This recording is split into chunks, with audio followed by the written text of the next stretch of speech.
കാത്തിരുന്ന് S24 series ഇറങ്ങി. പക്ഷേ എക്സൈറ്റ്മെൻറ്റിനൊത്തും എനിക്കൊന്നും കിട്ടിയില്ല. Full details S24 plus S24 ultra specifications ഞാൻ പറയുന്നതായിരിക്കും, പ്രൈസ് പറയുന്നതായിരിക്കും, എൻ്റെ ഒപ്പീനിയനും പറയുന്നതായിരിക്കും. സോ വീഡിയോ അവസാനം വരുന്നത് കാണാം. നിങ്ങളിപ്പോൾ കൊണ്ടിരിക്കുന്ന ടെക്ടോടെക് മലയാളം എന്ന യൂട്യൂബ് ചാനൽ. ഞാനാണ് അമർനാഥ്. ടൈം കളയേണ്ട, നമുക്ക് നേരെ വീഡിയോയിലേക്ക് കിടക്കാം.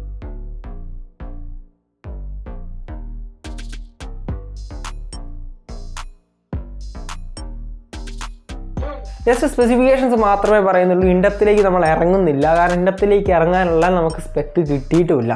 ജസ്റ്റ് ഫസ്റ്റ് ഡിസൈൻ പാർട്ട് നോക്കുവാണെങ്കിൽ, ഡിസൈനർമാരുണ്ടല്ലോ അവിടെ ഇരിക്കുന്നത്, അവരുടെ പണി എന്ന് പറയുന്നത് ചായ കുടിക്കുക, പൈസ വാങ്ങുക, വീട്ടിൽ പോകുക എന്നുള്ളതാണ്. എനിക്കങ്ങനെയാണ് തോന്നിയത്. ഡിസൈനായിട്ടൊരു ടീം എന്തായാലും ഉണ്ടാവുമല്ലോ. സാംസങ് എന്ന് പറയുന്ന ആ കമ്പനിക്ക് ഒരു ഡിസൈൻ ടീം ഉണ്ടാവും ഫോണൊക്കെ ഡിസൈൻ ചെയ്യാനുള്ള. സ്വാഭാവികമാണ്. അവർ ചായ കുടിക്കുക, പഴം തിന്നുക, കട്ട്ലറ്റ് തിന്നുക, വീട്ടിൽ പോവുക. പൈസ വാങ്ങുന്നുണ്ട്, ഞാൻ വിട്ടുപോയി.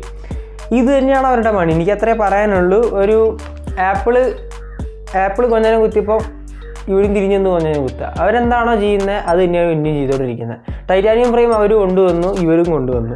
ടൈറ്റാനിയം ഫ്രെയിം കുറച്ച് ഫ്ലോസ് അവർ കൊണ്ടുവന്നിട്ടുണ്ട്, അത് ഇവർ കൊണ്ടുവരാതിരുന്ന അത്രയും നല്ലത്. ഡിസൈനിൽ യാതൊരു മാറ്റവും ഇല്ല. അൾട്രാ വേരിയൻറ്റിലാണ് നിങ്ങൾക്ക് ടൈറ്റാനിയം ഫ്രെയിം കിട്ടുന്നത്. S24 പ്ലസ്സിൽ നിങ്ങൾക്ക് ആർമർ അലൂമിനിയം ആണ് കിട്ടുന്നത്. അൾട്രയിൽ മാത്രമാണ് ടൈറ്റാനിയം ഫ്രെയിം. പിന്നെ 3 കളർ വേരിയൻസ് ആണ് രണ്ടിലും വരുന്നത്. പിന്നെ സ്പെഷ്യൽ കളർ വേരിയൻസും കാര്യങ്ങളൊക്കെ വരുന്നുണ്ട്. ജസ്റ്റ് ഫ്ലാഷ് ബാക്ക് പോലെ ഞാനിവിടെയും കൊടുത്തേക്കാം. അതിൽ കൂടുതലും പറയേണ്ട ആവശ്യമില്ലല്ലോ. പിന്നെ S Pen വരുന്നുണ്ട് ഇൻബിൽട്ടായിട്ട്, അത് അൾട്രയിൽ മാത്രമാണ്. ആൻഡ് ഡിസ്പ്ലേനെ കുറിച്ച് പറയുകയാണെങ്കിൽ ഫുൾ HD പാനലാണ് നിങ്ങൾക്ക് S24 കിട്ടുന്നത്. 80,000 രൂപ ഉണ്ട് ഏകദേശം full HD panel. S24 പ്ലസ്സിലും S24 അൾട്രയിലും നിങ്ങൾക്ക് 2K പാനൽ കിട്ടുന്നുണ്ട്. S24 നിങ്ങൾക്ക് 6.2 ഇഞ്ചസിൻ്റെ ഡിസ്പ്ലേ ആണ്. S24 പ്ലസ്സിൽ നിങ്ങൾക്ക് 6.7 ഇഞ്ചസും S24 അൾട്രയിൽ നിങ്ങൾക്ക് 6.8 ഇഞ്ചസുമാണ്. എല്ലാം LTPO പാനലാണ്. 1 Hz to 120 Hz dynamic refresh rate support ചെയ്യുന്ന LTPO പാനലാണ് എല്ലാം. ആൻഡ് എല്ലാം ഡൈനാമിക് ക്യാമറ 2x ഡിസ്പ്ലേ ആണ്. സ്വാഭാവികം. ആൻഡ് S24 അൾട്രയിൽ നിങ്ങൾക്ക് കിട്ടുന്ന ഡിസ്പ്ലേ ഫീച്ചേഴ്സ് എന്ന് പറയുന്നത് 2400 നിറ്റ്സിൻ്റെ പീക്ക് ബ്രൈറ്റ്നസ്, അത്യാവശ്യം നല്ല ബ്രൈറ്റ്നസ് ഇമ്പ്രൂവ് ചെയ്തിട്ടുണ്ട്. പിന്നെ ഗൊറില്ല ഗ്ലാസ് ആർമറിൻ്റെ പ്രൊട്ടക്ഷനാണ് വരുന്നത്. സോ കുറച്ചും കൂടി പ്രൊട്ടക്ഷൻ കൂടിയിട്ടുണ്ട് എന്നും കൂടി പറയാം. പിന്നെ 3D കർവ്ഡ് ആയിട്ടിരുന്ന ഒരു LED പാനലായിരുന്നു കഴിഞ്ഞ കൊല്ലം വരെ ഉണ്ടായിരുന്നത്. ഈ പ്രാവശ്യം അതിനെ പിടിച്ച് ഫ്ലാറ്റ് ആക്കിയിരിക്കുകയാണ്. എന്തിൻ്റെ കേടാണെന്ന് എനിക്കറിയില്ല. 3D തന്നെ മതിയായിരുന്നു എന്ന് തോന്നുന്നു. കാരണം നമുക്കൊരു പ്രീമിയം ഫീൽ 3Dയിലായിരുന്നു കിട്ടിക്കൊണ്ടിരുന്നത്. പിന്നെ അപ്ഡേറ്റ്സിൻ്റെ കാര്യം പറയുകയാണെങ്കിൽ, OSൻ്റെ കാര്യം പറയുകയാണെങ്കിൽ out of the box Android 14, One UI 6 ഒക്കെ വരുന്നുണ്ട്. 7 ഇയേഴ്സിൻ്റെ ആൻഡ്രോയിഡ് അപ്ഡേറ്റ്, 7 ഇയേഴ്സിൻ്റെ സെക്യൂരിറ്റി അപ്ഡേറ്റ്. ഓക്കെ, നല്ല കാര്യമാണ്. ആൻഡ് AI ഫീച്ചേഴ്സാണ് കൂടുതൽ വരുന്നത്. AI ഫീച്ചേഴ്സിനെ കുറിച്ച് വീഡിയോയുടെ ലാസ്റ്റിലേക്ക് ഞാൻ പറയുന്നതായിരിക്കും. പക്ഷേ ഇവിടെ പ്രശ്നം വരുന്നത് നിങ്ങൾക്ക് ചിപ്സെറ്റാണ്. Chipset Exynos is back. Exynos 2400 ആണ് നിങ്ങൾക്ക് S24 S24 പ്ലസ്സിലും കിട്ടുന്നത്. S24 അൾട്രയിൽ താങ്ക്ഫുള്ളി നന്ദിയുണ്ട്, സ്നാപ്ഡ്രാഗൺ ആണ് കൊടുത്തത്. ഓക്കെ, Exynos ആണെന്ന് കരുതി ഞാൻ അതിനെ കുറ്റം പറയാനൊന്നുമില്ല. കാരണം എൻ്റെ കയ്യിൽ ഫോൺ കിട്ടിയിട്ടില്ല. ഞാൻ സ്പെസിഫിക്കേഷനാണ് പറയുന്നത്, നമുക്ക് ജഡ്ജ് ചെയ്യാൻ പറ്റില്ല. ചിലപ്പോൾ ഒരു ഇമ്പ്രൂവ്മെൻറ്റ് കൊണ്ടുവന്നിട്ടുണ്ടാവും. പക്ഷേ Exynos ഹിസ്റ്ററി വെച്ച് നോക്കുമ്പോൾ, ഹിസ്റ്ററി ആവർത്തിച്ചാൽ അതൊരു പരമ ശോകം പരിപാടിയാവും. കാരണം Exynos എന്തുകൊണ്ടും സ്നാപ്ഡ്രാഗൺ വേരിയൻസിനെ വെച്ച് നോക്കുന്ന സമയത്ത് എപ്പോഴും താഴെയാണ് ഉണ്ടാവാറുള്ളത്. ഞാൻ പറയേണ്ട ആവശ്യമില്ല. കാരണം S22 സീരീസിൽ നമുക്ക് സ്നാപ്ഡ്രാഗൺ ആണ് കിട്ടിയത്. S21 വരെ നമുക്ക് Exynos ആയിരുന്നു കിട്ടിക്കൊണ്ടിരുന്നത്. അപ്പം ആ ഒരു പരിതാപകരമായ അവസ്ഥ ഇനി ആവർത്തിക്കുമോ എന്നറിയില്ല. LPDDR5X UFS 4.0 അതൊക്കെ ടോപ്പ് നോച്ചാണ്, കുഴപ്പമൊന്നുമില്ല. പിന്നെ കൂളിംഗ് സിസ്റ്റത്തിൻ്റെ ഏരിയയൊക്കെ കൂട്ടിയിട്ടുണ്ട്, 1.9x വരെയൊക്കെ കൂട്ടിയിട്ടുണ്ട്. സോ കൂളിങ്ങും കൂടി ഒന്ന് നന്നായിരിക്കും എന്ന് നമുക്ക് വിചാരിക്കാം. നോക്സ് സെക്യൂരിറ്റി നിങ്ങൾക്ക് സോഫ്റ്റ്വെയറിൽ കിട്ടുന്നുണ്ട്. ഫുള്ളായിരിക്കുള്ള നോക്സ് സെക്യൂരിറ്റി ആയിരിക്കും, അതിലൊന്നും കുഴപ്പം ഉണ്ടാവില്ല.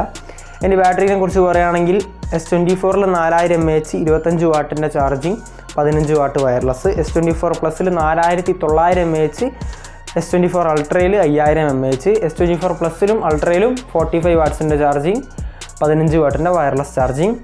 45 നിന്ന് അപ്ഗ്രേഡ് ചെയ്യാൻ അവർ തീരുമാനിച്ചിട്ടില്ല. അടുത്ത കൊല്ലം നല്ല 67 ഒക്കെ കൊണ്ടുവരുമായിരിക്കും. പതുക്കെ ഇങ്ങനെ ചാടി വരുമായിരിക്കും. ക്യാമറയെ കുറിച്ച് നോക്കുവാണെങ്കിൽ എല്ലാത്തിനും front camera 12 MP.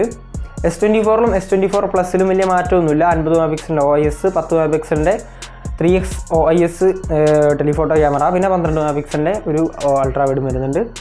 അൾട്രയിൽ 200 MP OIS, 50 MP 5x OIS, 10x എടുത്ത് ഒഴിവാക്കിയിരിക്കുകയാണ്. 5xൻ്റെ പെരിസ്കോപ്പാണ് ഇപ്രാവശ്യം കൊടുത്തത്.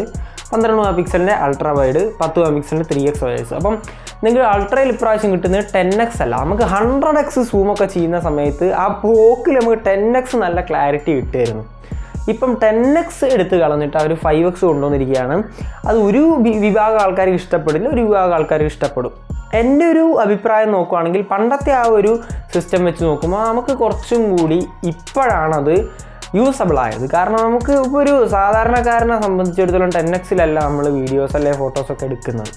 അപ്പോൾ കുറച്ചും കൂടി ഒന്ന് ആ ഒരു രീതിയിൽ ചിന്തിക്കുമ്പോൾ നല്ലതാണ്. പക്ഷേ ഫീച്ചർ റിച്ച് എന്നുള്ള രീതിയിൽ ചിന്തിക്കുമ്പോൾ പഴയതായിരിക്കും നല്ലത്. അതൊക്കെ ഓരോരുത്തരുടെ പേഴ്സണൽ ഒപ്പീനിയനാണ്, അതിൽ ഞാൻ അധികം പറയുന്നില്ല. ലോ ലൈറ്റ് ആയാലും AI ഫീച്ചേഴ്സ് ആയാലും AIക്ക് വേണ്ടി പ്രൊവിഷൻ എൻജിൻ എന്നൊക്കെ അവർ പറഞ്ഞ് തള്ളി വിടുന്നുണ്ട്.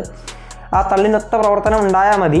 4K 60 FPS സെൽഫി വരുന്നുണ്ട്, 8K റിയർ വരുന്നുണ്ട് സ്വാഭാവികം. പിന്നെ 4K 120 FPS ആഡ് ചെയ്തിട്ടുണ്ട്. സോ അതൊരു നല്ല ഫീച്ചറാണ്, അതല്ലാന്ന് ഞാൻ പറയുന്നില്ല. പിന്നെ അവരെപ്പോഴും തള്ളുന്ന പോലെ സസ്റ്റൈനബിലിറ്റി, റീസൈക്ലിംഗ്, പിന്നെ empty ആയിട്ടുള്ള പെട്ടിയിലൊന്നും കാണത്തില്ല സ്വാഭാവികം. സസ്റ്റൈനബിലിറ്റി അവർ കൊണ്ടുവന്നിട്ട് 2030 ആകുമ്പോഴേക്കും അങ്ങ് ലോകം രക്ഷിച്ചു കളയെന്നൊക്കെയാണ് പറയുന്നത്. രക്ഷിക്കാൻ പറ്റിയാൽ അത്രയും നല്ലത്, കാരണം നമുക്കിവിടെ ജീവിക്കേണ്ടതാണ്. സസ്റ്റൈനബിൾ ആയാൽ നല്ലത്. ആപ്പിളും ഇങ്ങനെയൊക്കെ തന്നെയാണ് തള്ളിക്കൊണ്ടിരിക്കുന്നത്.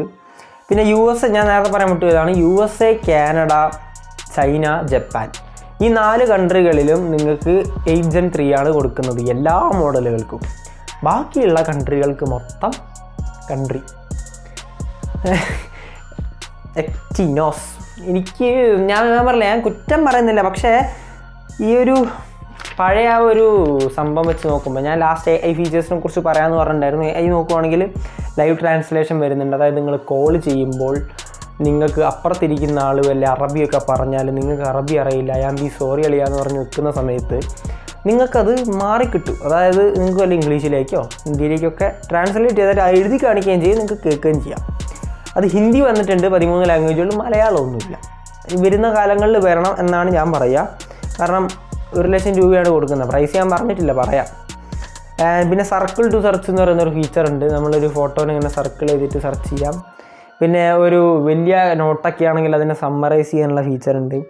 പിന്നെ ഈ മറ്റേ ലാംഗ്വേജ് ട്രാൻസ്ലേഷൻ നമുക്ക് കോളിൽ മാത്രമല്ല മെസ്സേജിലും വർക്ക് ചെയ്യും. പിന്നെ നമ്മൾ ഡയറക്റ്റായിട്ട് വർത്താനം പറയുമ്പോൾ നിങ്ങൾ വേറൊരാൾ എന്തൊക്കെയോ വിളിച്ച് പറയുന്നു തോന്നുകയാണെങ്കിൽ അവിടെ വെച്ച് കൊടുത്താൽ അതും പറഞ്ഞുതരും. സോ അങ്ങനെയുള്ള ഫീച്ചേഴ്സൊക്കെ ഉണ്ട്. അപ്പം കൂടുതലായിട്ട് തള്ളി മറിക്കാനൊന്നുമില്ല, ഇതൊക്കെ തന്നെയാണ് ഇപ്രാവശ്യം വന്ന ഫീച്ചേഴ്സ്. ഇനി പ്രൈസിനെ കുറിച്ച് പറയുകയാണെങ്കിൽ എല്ലാത്തിൻ്റെയും ബേസ് വേരിയൻറ്റിൻ്റെ പ്രൈസ് ഞാൻ പറയാം, ബാക്കി ഞാൻ സ്ക്രീനിൽ കൊടുത്തേക്കാം. S24 8256 ആണ്, 128GB എടുത്ത് ഒഴിവാക്കി, നല്ല കാര്യം. 80,000 രൂപയാണ്. S24 പ്ലസിന് 12256 1 ലക്ഷം രൂപ. 1 ലക്ഷം രൂപ എടുത്താൽ നിങ്ങൾക്ക് 1 രൂപ തിരിച്ചു തരും. അൾട്രയ്ക്ക് 12256 1,30,000 രൂപ. ഇതൊക്കെ ഞാൻ പറയുന്ന പ്രൈസ് നിങ്ങൾ കൊടുത്തു കഴിഞ്ഞാൽ 1 രൂപ തിരിച്ചു തരും കേട്ടോ, സ്വാഭാവികം. പിന്നെ ടോപ്പ് വേരിയൻറ്റും കൂടി എന്ന് പറഞ്ഞേക്കാം.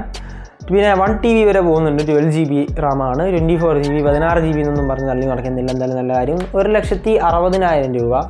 പക്ഷേ 1,60,000 കൊടുക്കുന്നുണ്ടോ അല്ല 24 തന്നാലും കുഴപ്പമില്ല റാമിൻ്റെ കാര്യത്തിൽ. 1,60,000 നമുക്ക് ആപ്പിൾ പൈസ കൂട്ടുകയാണെങ്കിൽ ഞങ്ങളും പൈസ കൂട്ടും എന്നുള്ള രീതിയിൽ തന്നെയാണ് അവർ പോകുന്നത്.